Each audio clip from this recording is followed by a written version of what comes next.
মুহাম্মদ তুমি চাইলে মারতেও পারো, বাঁচিয়েও রাখতে পারো। বিষ্ণু বললেন, সুমামা, এ দুনিয়াটাই শেষ নয়, আখিরাতে বিশাল এক জগৎ পড়ে আছে। তুমি যদি শাহাদা বাক্য পড়ো আমাদের ভাই হয়ে যাবা, তোমার সেফটি সিকিউরিটির দায়িত্ব আমাদের, আমরা তোমরা সবাই মিলে এক। তারপর একে একে বিশ্বনবী তার সাথে ইসলামের সৌন্দর্যগুলো তুলে ধরলেন। সালাত কি, যাকাত কি, এগুলো বুঝালেন।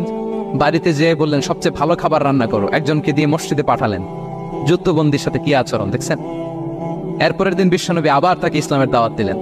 এরপর বাড়িতে এসে একজনকে বললেন, যাও আমার ওই উটের দুধ দহন করে তাকে এক পেয়ালা গরম দুধ দিয়ে আস। আমরা জামাইকেও তো এরকম সমাদর করি না, কি বলেন। তৃতীয় দিন বিশ্বনবী আবার খাবার নিয়ে গেলেন, আবার ইসলামকে তুলে ধরলেন। সুমামা তো অবাক, যুদ্ধবন্দীদের সাথে মুসলমানরা এরকম আচরণ করে। 3 দিন ধরে লাগাতার যখন ইসলামকে প্রেজেন্টেশন শেষ, বিষ্ণু বললেন, যাও এবার সুমামা ইবনে সালেদ রশিটা খুলে তাকে ছেড়ে দাও। সাহাবারা বললেন, বলেন কি ইয়া রাসূলুল্লাহ, ভয়ঙ্কর, বিশ্বাসঘাতকতা করবে, মেরে ফেলবে আমাদের। বিষ্ণু বললেন, না, আমি যা জানি তোমরা তা জানো না, ছেড়ে দাও। সুমামাকে ছেড়ে দেয়া হলো। সুমামা বের হলেন মসজিদ থেকে, ফিরে তার ভূখণ্ড, তার এলাকা ইয়ামামাতে তিনি গেলেন না। মদিনার মসজিদে নবীর পাশে খেজুর বাগানের পাশে তিনি অজু করলেন, গোসল করলেন, অজু করলেন।